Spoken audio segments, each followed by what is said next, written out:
दोस्तों, electric overhead crane का maintenance किस तरह से करना है। अगर आपके पास इलेक्ट्रिक ओवरहेड क्रेन में बहुत ज्यादा ब्रेकडाउन है तो किस तरह से काम कीजिएगा, ब्रेकडाउन आपका जीरो हो जाएगा। जब आप किसी भी बड़ा कंपनी में काम कीजिएगा तो देखिएगा 30 दिन में से एक भी दिन इलेक्ट्रिक ओवरहेड क्रेन में कुछ भी ब्रेकडाउन नहीं है। तो इसको किस तरह से आपको मेंटेन करना है। जब आप कोई भी अच्छा कंपनी में जब जॉब कीजिएगा तो आपको क्रेन का चेकलिस्ट देखने के लिए मिलेगा और इस चेकलिस्ट के अनुसार अगर आप कोई भी कंपनी में काम करते हैं तो क्रेन में आपका कुछ भी ब्रेकडाउन नहीं आएगा। आज मैं आप लोगों को एक मांदली ईओटी क्रेन का सेफ्टी चेकिंग के लिस्ट के बारे में बताऊंगा। जिस तरह से मैं आप लोगों को समझा दूंगा, कुछ डाउट भी नहीं रहेगा और काम करने में कुछ दिक्कत भी नहीं होगा। जब आप किसी भी इंटरव्यू दीजिएगा इलेक्ट्रिकल का तो मेरा जैसा आप भी बहुत आसान तरीका से समझा सकते हैं। जैसे दोस्तों, आपको मंथली चेकलिस्ट किस तरह से बनाना है और किस तरह से आपको चेक करना है। इससे पहले दोस्तों देखिएगा, कुछ फ्रेंड हमको बताया था कि जब भी आप कुछ भी वीडियो बनाइएगा और जो जो शॉर्ट फॉर्म रहता है इसका फुल फॉर्म के बारे में भी बता दीजिएगा। तो इस जगह में हमारा क्या आता है, ईओटी मतलब इलेक्ट्रिक, ओ से होता है ओवरहेड और टी से होता है ट्रेवलिंग। तो ई से हमारा क्या हो गया, इलेक्ट्रिक से ही चलेगा। ओ से होगा ओवरहेड मतलब माथा के ऊपर रहेगा। ट्रेवलिंग मतलब चलने वाला, ठीक है। जिस तरह से देखिएगा प्रैक्टिकल एक्सपीरियंस शेयर किया जाता है, प्रैक्टिकल में समझाया जाता है, इसी तरह से मैं आप लोगों को समझाता हूं। इसके बाद आ जाता है क्रेन का नाम। अगर आपके पास 10 क्रेन है या 20 क्रेन है या 50 क्रेन है, चेक लिस्ट आपका ऐसा ही सेम टू सेम रहेगा। इसमें से आपको ज्यादा कुछ भी चेंज नहीं होगा। और जिस तरह से दोस्तों मैं चेक लिस्ट बना के रखा हूं, जब आप किसी भी अच्छा कंपनी में काम कीजिएगा तो यही सेम टू सेम आपको देखने के लिए मिल जाएगा। अभी एमएच मतलब होता है दोस्तों मेन होस्ट, जिसको हम लोग क्या बोलते हैं, बड़ा वाला कॉपी बोलते हैं। और आप लोग के क्वेश्चन भी किए हैं कि 100/20 क्या होता है, 15/10 क्या होता है, 10/10 क्या होता है, 60/20 क्या होता है। इसके बारे में भी जिस तरह से मैं आप लोगों को बता दूंगा, कभी भी आपके अंदर में कुछ भी डाउट नहीं रहेगा। जब आप किसी भी इलेक्ट्रिकल का इंटरव्यू दीजिएगा, जिस तरह से मैं आप लोगों को समझा रहा हूं, इसी तरह से बहुत आसान तरीका से समझा सकते हैं। तो इस जगह में दोस्तों जो आपका मेन होस्ट है, मेन होस्ट मतलब बड़ा वाला कॉपी जो सबसे बड़ा रहेगा क्रेन में, ठीक है, इलेक्ट्रिक ओवरहेड क्रेन में। अभी ये अपर लिखा हुआ है और लोअर लिखा हुआ है। अपर मतलब ऊपर तरफ जाएगा, लोअर मतलब नीचे तरफ आएगा। ये हो गया हमारा main host. Same to same है हमारा एएच मतलब होता है एक्सिलरी होस्ट। जो बड़ा कॉपी है वो रहेगा, उससे एक छोटा कॉपी रहेगा। जो छोटा कॉपी रहेगा तो उसको हम लोग क्या बोलेंगे, एक्सिलरी होस्ट। इस पे भी एक अपर रहेगा, एक आपका लोअर रहेगा। जो ऊपर तरफ जाएगा उसको हम लोग अपर बोलेंगे और जो लोअर लिखा हुआ है मतलब नीचे तरफ आएगा। इसके बाद दोस्तों आ जाता है कि ये जो अपर और लोअर मेन होस्ट में है, ये हमारा कौन सा लिमिट स्विच के साथ कनेक्शन करना है। ये हो गया हमारा जो रोटरी लिमिट स्विच है, इसके साथ आपका कनेक्शन रहेगा। चाहे आपका मेन होस्ट का हो या आपका एक्सिलरी होस्ट का हो, दोनों में ही आपका रोटरी लिमिट स्विच लगा के सेफ्टी की तरह काम करता है। जब देखिएगा कुछ भी खतरा आने वाला है तो लिमिट स्विच आपका लगा रहेगा, तो आपका क्या होगा, कुछ भी घटना नहीं घटेगा। जैसे ये जो रोटरी लिमिट स्विच लगाने की बात हो रहा है, देखिएगा नाइट ड्यूटी में क्या होता है, ड्राइवर कभी कभी क्रेन में जो आपका मास्टर कंट्रोल रहता है इसको लगा कर आराम से सो जाएगा। तो उस टाइम क्या होगा, जो सीलिंग रोप है कॉपी में लगा हुआ वो कभी भी आपका नहीं टूटेगा। किस लिए कि ये जो लोअर और अपर का लिमिट स्विच लगा हुआ है, अगर ऊपर तरफ जा रहा है, जितना में आप लिमिट स्विच को सेटिंग करके रखे हैं उतना दूर जाएगा, ऑटोमेटिक आपका मेन होस्ट बंद हो जाएगा। इसीलिए कोई भी दुर्घटना घटने का संभावना नहीं रहेगा। इसीलिए इस जगह में हमने लिखा हो क्या, सेफ्टी चेकलिस्ट। इससे आपको और एक नॉलेज मिल जाएगा। देखिएगा इलेक्ट्रिकल इंटरव्यू में आपसे पूछता भी है कि क्रेन में हमारा कौन कौन सा सेफ्टी पॉइंट रहता है। सेम टू सेम दोस्तों एक्सिलरी होस्ट। इसके बाद दोस्तों आ जाता है मेन होस्ट और ग्रेविटी लिमिट का बात। देखिएगा क्रेन में सीटी के ऊपर एकदम सीलिंग रोप के पास 6 mm 8 mm का एक छोटा सा सीलिंग रोप लगा हुआ रहता है। उसके साथ एक वजन जैसे सामान देके रोप के साथ लटका देता है और वो कितना दूर रहेगा, 2 मीटर तक, मतलब कुपी से 2 मीटर 2.5 मीटर नीचे तक रहेगा। इसके बाद जैसे ही आपका ये जो रोटरी लिमिट स्विच है ये अगर कोई कारण से फेल हो जाएगा तो आपका ग्रेविटी लिमिट कटेगा। जब आपका ग्रेविटी लिमिट कट जाएगा तो आपका प्रोटेक्टिव पैनल टोटली बंद हो जाएगा। जब आप क्रेन में जाके चेक करिएगा और ग्रेविटी लिमिट देखिएगा कि कट गया है, इसके चलते आपका प्रोटेक्टिव पैनल का मेन कॉन्टेक्टर बंद हो जाएगा। देख के ही आपको तुरंत समझ में आ जाएगा कि हमारा जो रोटरी लिमिट स्विच है ये काम ठीक से किया नहीं है, इसीलिए क्या हुआ है, ग्रेविटी लिमिट काम किया है और प्रोटेक्टिव पैनल का मेन कॉन्टेक्टर बंद हो गया है। इसके बाद दोस्तों आ जाता है एक्सिलरी होस्ट का। मेन होस्ट में जिस तरह से काम होगा बड़ा कॉपी में, छोटा कॉपी पे भी वही सेम टू सेम रहता है, रोटरी लिमिट स्विच और ग्रेविटी लिमिट स्विच। लेकिन जो इंटरलॉक दिया जाता है इसका कंट्रोल वाला वीडियो मेरा ही यूट्यूब चैनल में अगर आप एक बार देख लीजिएगा, कभी भी आपके अंदर में कुछ भी डाउट नहीं रहेगा। क्योंकि मैं जिस तरह से आप लोगों को बताता हूँ, आप लोग जिस तरह से प्रैक्टिकल में काम करते हैं वही सेम टू सेम मैं आप लोगों को बताता हूँ। इसके बाद दोस्तों आ जाता है सिटी में। सिटी में देखिएगा दोनों तरफ 2 गो आपका लिमिट स्विच लगा हुआ है। इसको हम लोग क्या बोलते हैं, लीवर टाइप लिमिट स्विच। ये भी हमारा सेफ्टी है, जितना में आप सेटिंग करिएगा उतना ही दूर तक जाएगा, उसके बाद ऑटोमेटिक लिमिट स्विच कट जाएगा। अब सिटी हम लोग किसको बोलते हैं, तो देखिएगा ये गो क्रेन में जैसे मेन होस्ट वाला बोला तो ये भी आपका सिटी के ऊपर लगा हुआ रहता है। जो आपका सीलिंग रोप एकदम नीचे तरफ आता है, ये लोअर हो गया, ये अपर हो गया, ठीक है। और लेकिन सिटी कौन सा है, इसके ऊपर देखिएगा एक छोटा सा बैठा हुआ है, इसी को हम लोग सिटी बोलते हैं। और मेन होस्ट हमारा कौन हो गया, जो अपर और लोअर वाला काम करता है, बड़ा कॉपी छोटा कॉपी।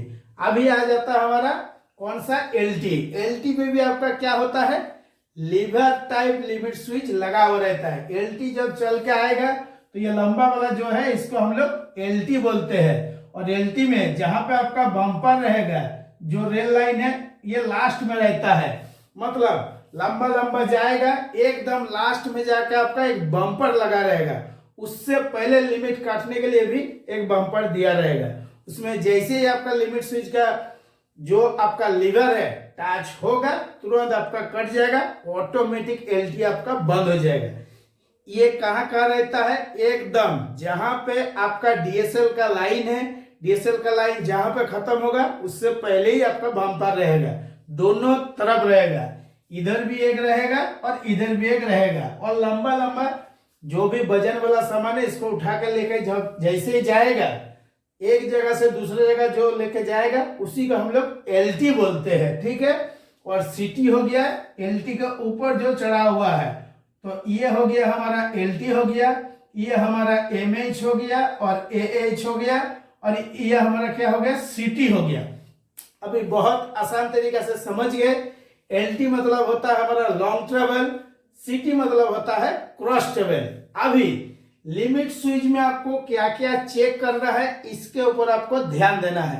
लिमिट स्विच में जो आपका ग्रेविटी लिमिट स्विच है या रोटरी लिमिट स्विच है या लीवर टाइप लिमिट स्विच है, तो इसमें से जो आपका मेन होस्ट का लिमिट स्विच है इसमें आप क्या चेक करिएगा, इसमें आपको जो लिमिट स्विच है, जब आप क्रेन में जाके चेक कर रहे हैं, लिमिट स्विच में जितना सारा कंट्रोल वायर है आपको अच्छा से टाइट करना है। और एम्पुलर को अच्छा से देखिएगा कि कितना हमारा घिस गया है, और जो लिमिट स्विच में देखो किट लगा हुआ है ये भी आपका कितना घिस गया है। मतलब चलते चलते चलते चलते देखिएगा कि थोड़ा थोड़ा घिस जाता है, और ज्यादा ही अगर घिस जाएगा तो उस टाइम लिमिट स्विच आपका ठीक से काम नहीं करेगा। लिमिट स्विच में जो एम्पलर लगा हुआ रहता है इसके साथ भी देखिएगा जैसे हेलिकल टाइप का जो गियर रहता है उसके साथ घूमता रहता है। तो गियर को भी आपको पीछे का ढक्कन खोल के एक बार चेक कर लेना है कि कितना घिस गया है। अगर पहले से ही आप चेक कर लीजिएगा तो कभी भी उसमें ब्रेकडाउन नहीं आएगा। अभी मेन होस्ट में जो आपका रोटरी लिमिट स्विच है इसको तो चेक कर लिए है, इसके बाद आपको ग्रेविटी लिमिट स्विच को भी अच्छा से चेक करना है कि जो ग्रेविटी लिमिट स्विच में सीलिंग लगा हुआ है, सीलिंग ज्यादातर टूट के कहां पे आ जाता है, नीचे तरफ। उसमें जो वजन दिया हुआ रहता है तो बाहर नहीं गिरेगा ना, वो कूपी में ही लटक के रह जाएगा। और आपको अच्छा से ध्यान में देखना है कि कोई क्रेन में हमारा सीलिंग टूट गया है या नहीं टूट गया है। जब आप हर रोज इलेक्ट्रिक ओवरहेड क्रेन को चेक करने जाइएगा उसी टाइम आपको क्या करना है, ग्रेविटी लिमिट और रोटरी लिमिट स्विच दोनों को चेक करना है। ग्रेविटी लिमिट स्विच ऐसे नॉर्मल में तो आपका बंद होगा नहीं, इसको हम लोग क्या करते हैं, सीटी के ऊपर चढ़ के यहां से इतना ही दूर लटका हुआ रहता है, हाथ से हम लोग काट के देख लेते हैं कि प्रोटेक्टिव पैनल हमारा बंद हो रहा है या नहीं हो रहा है। या जो आपका रोटरी लिमिट स्विच है इसको भी हम लोग क्या करते हैं कि बाईपास करके भी चेक कर लेते हैं कि ग्रेविटी लिमिट हमारा ठीक काम कर रहा है या नहीं कर रहा है। जो आपका लिमिट स्विच के पास कंट्रोल वायर है इसको आपको अच्छा से चेक करना है। जो आपका केबल ट्रॉली रहता है ट्रॉली को भी अच्छा से चेक करना है। किस लिए कि लिमिट स्विच में जो आपका 0.75 mm स्क्वायर का केबल रहता है, ठीक है, ये क्या होता है, ये केबल आपका कभी कभी कट जाता है, पतला केबल है इसीलिए। और क्रेन में जो ट्रॉली रहता है, केबल ट्रॉली जिसको बोलते हैं, इसका चेन जो अगर अच्छा रहेगा तो कभी भी आपका केबल कटने का फॉल्ट नहीं आएगा। इसके बाद दोस्तों आ जाता है चाहे मेन होस्ट हो या एक्सिलरी होस्ट हो, जिस तरह से मैं आप लोगों को बताया हूं दोनों में ही आपको सेम टू सेम हो जाएगा। तो इस जगह में हमारा और एक डाउट है, जैसे दोस्तों इस जगह में हम एक क्रेन का नाम लिख देते हैं WMI, अभी यही सबसे टॉप है, इस जगह पे भी हम WMI लिख देते हैं। जब आप चेक लिस्ट को मेंशन कीजिएगा उस टाइम आपको क्या ध्यान में रखना है कि ऊपर वाला लिमिट स्विच चेक कर लिए तो इस जगह में आपको ओके लिख देना है, और लोअर वाला जब लिमिट स्विच चेक कर लिए इस पे भी ओके लिख देना है। ये हो गया हमारा WMI का 1 नंबर क्रेन, ये हो गया हमारा 2 नंबर क्रेन, ठीक है। अभी 3 नंबर क्रेन में एक एग्जांपल देंगे, तो ये आप लिमिट स्विच चेक कर लिए तो इस पे भी हम ओके लिख देते हैं। इसी जगह में दोस्तों जैसे मैं आप लोगों को बताया हूं कि 10x10 क्या होता है, 15x10 क्या होता है, अभी आपको अच्छा से समझ में आ जाएगा। कैसे, जैसे यह हम WMI कर दिए है 3 नंबर क्रेन, तो 3 नंबर क्रेन में हमारा मेन होस्ट कितना टन का है, यह हमारा हो गया 60 टन का है, ठीक है। 60 टन का है, कौन सा, बड़ा कूपी जिससे लैडल उठा के लेके जाएगा CCM तक, जो इसमें आपका हैंगर लगा हुआ रहता है। हमेशा देखिएगा बड़ा कॉपी में आपका हैंगर लगा हुआ रहेगा और लैडल को उठा कर लेके जाता है। इसी में आपका कितना कैपेसिटी है, 60 टन। अभी इसके साथ जो एक्सिलरी होस्ट रहेगा सिटी के ऊपर में ही, जो एक छोटा कॉपी का मैं बात किया हूं, इसको हम लोग क्या बोलेंगे, एक्सिलरी होस्ट। इसका कैपेसिटी कितना है, 20 टन।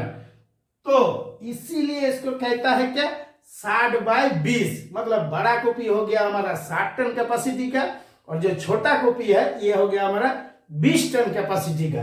देखिएगा बहुत सा जगह में आपको मिलेगा, जैसे WMI 100x20, ठीक है, और कोई कोई जगह में मिलेगा WMI 15x10, ठीक है, किसी किसी में मिलेगा WMI क्रेन का नाम हो गया 10x10। तो इसी तरह से आपको अच्छा से नॉलेज बना लेना है कि 10x10 मतलब मेरा बड़ा कॉपी भी 10 टन कैपेसिटी का है और छोटा कॉपी भी 10 टन कैपेसिटी का है। 100x20 मतलब 100 वाला हमारा बड़ा कॉपी है और जो छोटा कॉपी है वो हमारा 20 टन का है। तो जो बड़ा कॉपी है इसको हम लोग मेन होस्ट बोलेंगे, जो छोटा कॉपी है इसको हम लोग एक्सिलरी होस्ट बोलेंगे, बहुत ही आसान तरीका से। तो दोस्तों इस जगह में जो लिमिट स्विच का चेकिंग का मैं बात बोला हूं सेम टू सेम आपका रहता है, ठीक है। जो आपका ग्रेविटी लिमिट स्विच हो गया, रोटरी लिमिट स्विच हो गया और लीवर टाइप लिमिट स्विच हो गया। तो इसी तरह से दोस्तों हम लोग जो चेकलिस्ट मेंशन करते हैं ओके ओके लिखते हैं, पहले हम लोग चेक करते हैं कि प्रॉपर तरीके से काम कर रहा है या नहीं कर रहा है, उसके बाद ही लिखते हैं। ऐसा नहीं कि अंदाज में हम ओके ओके ऐसे लिख देंगे और नीचे में लाके क्या करेंगे कि फोरमैन को दे देंगे। अब क्या होगा, आप चेक करके आए, ठीक है, सब तो ओके ओके करके दे दिए, अब क्या होगा, अब नीचे में आए और उसी टाइम लिमिट स्विच का ही फॉल्ट आ गया। इसका मतलब हो गया कि आप अच्छा से चेक करके नहीं आए हैं। इसमें जो चेकलिस्ट था इसमें इसे ओके ओके करके लेकर आ गए हैं, क्योंकि जो मैं प्रैक्टिकल में काम करता हूँ, मैं भी किसी कंपनी में फोरमैन में ड्यूटी कर ही रहा हूँ, हमको तो सारा बात मालूम है। और जितना भी इलेक्ट्रीशियन काम करता है मैं देखता हूँ ऐसे ही ओके ओके लिख कर लेकर आ जाता है। और उसके बाद जैसे मेरे हाथ में कागज दिया तुरंत आपका क्या हुआ, उसी दिन दो क्रेन में फॉल्ट आ गया। क्या फॉल्ट था, लिमिट स्विच का। किसी का एक वायर कट गया, किसी का देख रहा हो कि जो किट लगा हुआ है किट घिस गया है, अब किट ठीक से काम नहीं कर रहा है। तो ऐसा बिल्कुल भी नहीं करना है। पहले आपको अच्छा से चेक करना है, चेक करने के बाद ओके लिखना है। तब क्या होगा, आपका चेकिंग में अच्छा दम रहेगा कि जो इलेक्ट्रीशियन है वो हमारा अच्छा काम करके दे रहा है जिम्मेदारी के साथ। अभी लास्ट हमारा एक चेकिंग आ जाता है करंट कलेक्टर का, जिसको हम लोग ज्यादातर प्रैक्टिकल में पावर कलेक्टर बोलते हैं। इसमें लिखा हुआ है पावर कलेक्टर कंडीशन, मतलब अगर आपका करंट कलेक्टर का कंडीशन अच्छा है तभी आपको ओके लिखना है। अगर आपका बहुत ही खराब पोजीशन है तो इस जगह में ओके बिल्कुल भी नहीं लिखना है, ठीक है। अभी इस करंट कलेक्टर में क्या क्या प्रॉब्लम है, मतलब ये पतला हो गया है या पूरी तरह से पतला नहीं हुआ है, थोड़ा थोड़ा बचा हुआ है, तो इस जगह में आपको पूरा एकदम डिटेल्स में लिखना है, ठीक है, कि ये कितना दिन तक चलेगा। क्योंकि इस जगह में दोस्तों ये मंथली चेकिंग है, इतना अच्छा से चेकिंग करना है कि जो हमारा करंट कलेक्टर है, जिसको हम लोग पावर कलेक्टर बोलते हैं, 1 महीने तक हमारा बिंदास होकर चलता रहे। अभी करंट कलेक्टर में देखिएगा जो आपका RYB सप्लाई है, तीनों करंट कलेक्टर में एक एक करके केबल लगा हुआ है। जब आपका 100 टन या 200 टन या आपका 60 टन क्रेन हो जाएगा तो इसमें डबल क्या होगा, पावर कलेक्टर लगा हुआ रहता है। तो दोनों पावर कलेक्टर का जो केबल है, केबल को आपको बहुत अच्छा से चेक करना है। ज्यादातर मैं आप लोगों को बता दे रहा हूं, कम से कम मैं देखा हूं 100% में से 99% आपका करंट कलेक्टर का केबल सब चेक करने के लिए भूल जाता है। अभी क्या होगा, आपके पास अगर एक 100 टन का क्रेन है या 200 टन का क्रेन है या 60 टन का क्रेन है, ठीक है, तो अगर आप करंट कलेक्टर का केबल अच्छा से चेक नहीं करिएगा, करंट कलेक्टर कितना पतला हो गया कितना मोटा है इसको अच्छा से चेक नहीं करिएगा, तो करंट कलेक्टर के ऊपर जो केबल लगा हुआ है देखिएगा कट गया। किस टाइम कटेगा वो भी मैं बता दे रहा हूं। ठीक आपका जैसे ही लैडल लेके उठाएगा क्रेन, उसी टाइम करंट कलेक्टर का तार कट जाएगा। अब आप क्या करिएगा, एसी भी बंद करो, दौड़ा दौड़ी इधर उधर भागा दौड़ी बहुत होगा, कितना भी कोशिश कर लीजिएगा, उस टाइम अगर किस्मत अच्छा रहे तो आपका लैडल बच जाएगा, CCM तक पहुंच जाएगा। किस तरह से हम लोग क्या करते हैं, जब आपका ये 100 टन का क्रेन में ब्रेकडाउन आ गया या 60 टन का क्रेन में ब्रेकडाउन आ गया तो किसी तरह पोजीशन देखने के बाद लैडल को आरिया कर देते हैं। किस तरह से करते हैं, जो आपका मेन हाउस में ब्रेक थैरेस्टर लगा हुआ रहता है, इसको थोड़ा सा ढीला करके या हाथ से धीरे धीरे उठाते हैं, एकदम बिल्कुल भी जोर नहीं चलेगा, धीरे धीरे एकदम बैठा देते हैं। फिर क्या करते हैं, इस जगह में दूसरा हमारा जो 100 टन का क्रेन है या 200 टन का क्रेन है, इससे हम लोग लैडल को उठा कर ले जाके CCM में रखते हैं। या कोई प्लान में देखिएगा आपका क्या रहता है, स्लैब कास्टर रहता है, स्लैब कास्टर में रख देते हैं। तो इसमें क्या हुआ दोस्तों, अगर आप करंट कलेक्टर को बहुत अच्छा से जब आप क्रेन में चेक किए थे उसी टाइम चेक कर लेते तो आज आपका दौड़ा दौड़ी नहीं होता, किसी के पास से गाली गलौज नहीं मिलता। इसी तरह से देखिएगा हम लोग जो काम में मिस्टेक करते हैं ना, तो जो हम लोग को सीनियर रहता है 10 को बात सुनाता है।